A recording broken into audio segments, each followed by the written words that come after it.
Where's the mighty youth of the NAACP? Give me that chance. Where are you?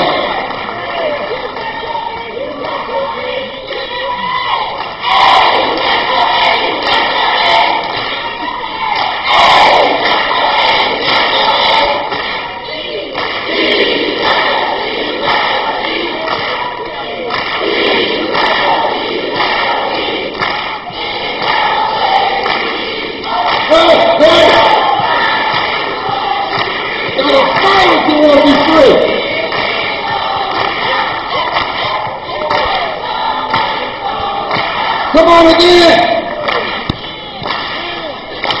You gotta fight.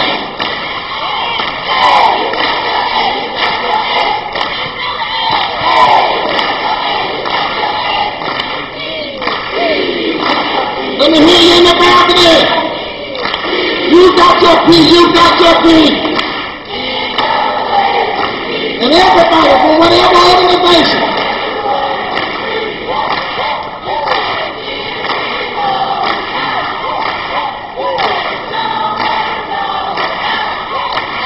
Amen, amen. Give God a hand clap of praise.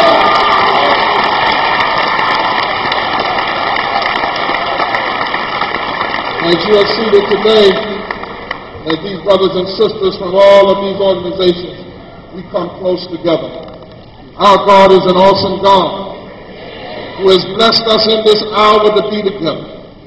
Let me thank you, all of you, every one of you, the NAACP family, every organization, and every person, and all those whose shoulders we stand upon, those who couldn't be here but are praying for us today, who helped this moment beginning a movement possible. There's so many we could thank, Jim, and so many others, but we thank you. The Bible says in the final chapter and in the final sentence of the book of Ezekiel that when the people who had been like dry bones in the valley came together in unity for the cause of righteousness, the Lord is there. He might be, but he is, and the Lord is here. We are here for what someone called a consolidated commitment to change. On this very day, 43 years ago, long after the arduous struggle to make this nation live out its promises of equality, the U.S. House of Representatives, responding to the pressure of the people, passed the 1964 Civil Rights Act. On this day, because of the people, on Monday, 98 years ago, a multicultural, anti-racist, and let me say this ain't a black gathering, this ain't a white gathering, this is a right gathering. This is a justice gathering.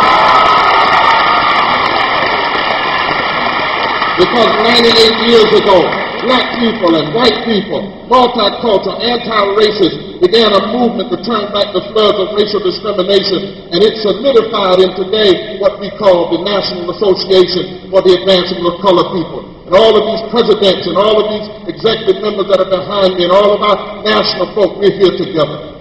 We are here between these two dates to re-energize and reinvigorate and to recommit ourselves to a fresh movement of the people in North Carolina. An anti-racist, anti-poverty movement that the facts of disenfranchisement and the empirical data of yet ongoing inequality demands. We are here, as one positive hip-hop artist said, because we don't need to be lethal. We need to be rocking for the grassroots and the upkeep of the people.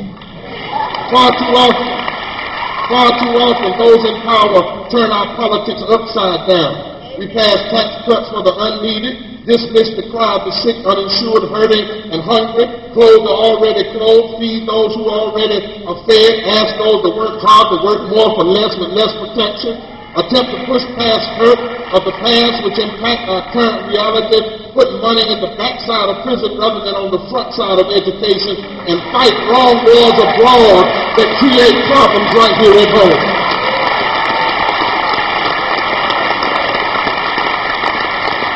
So we're here with HKOJ, the People's General Assembly, to say it's time for a new movement that will work to make right things right and turn our politics right side up.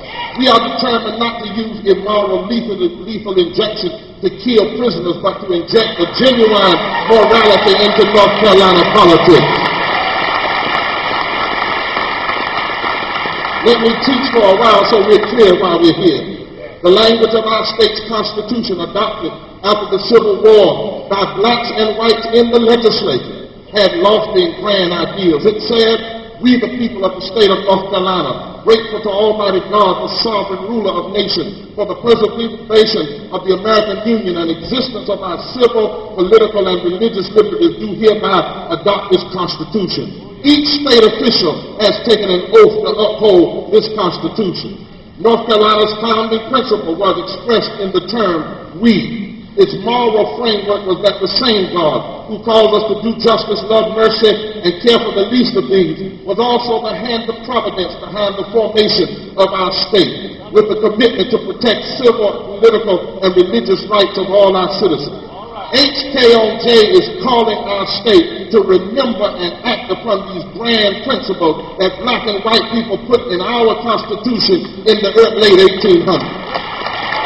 And when you look at the record, the state of North Carolina is not fully upholding the founding principles of our state. Far too many of our children languish in schools that are underfunded and underperforming. Many of our people are without health care or health insurance. Many of our people are making minimum wage, not a living wage. Large numbers of our people live in substandard, inhumane housing. Large number of our people are affected by global warming. Large portions of our poor people are warehoused in prison and affected by racist drug laws. We are not protecting the very liberties we claim so valuable abroad, when we as a state have not truly acknowledged or redressed years of racial and economic discrimination and decades of racial violence. We fall short of who we claim to be in our Constitution. When we toast in this state, we say this is the place where the weak grow strong. But this is not completely true, and it cannot be true until we face our weaknesses and address each one of them. So, HKOJ is calling North Carolina to remember her soul, remember the words inscribed in the Constitution, and to live them out in a way that matches rhetoric with reality. We the people have come to rally. We the people are demanding the General Assembly remember it's our house. We the people are saying stop kissing our babies and then making us hurt. Stop sitting on the front rows of our churches and then voting against the policies that will help us.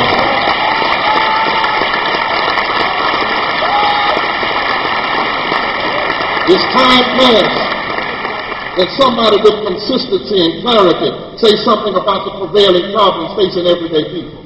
This is not about any one organization. This is not about any one organization. It's about an opportunity for all of us.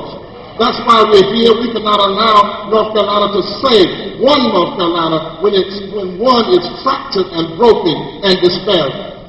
And this is not about any one person's ego. None of us are perfect. None of us has it all. Indeed, we need each other.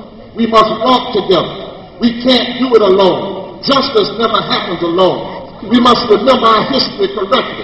The NAACP didn't do it alone. Jim Crow wasn't brought down alone. We didn't win Plessy Ferguson alone. We didn't march to Washington alone. And Jesus, who was God,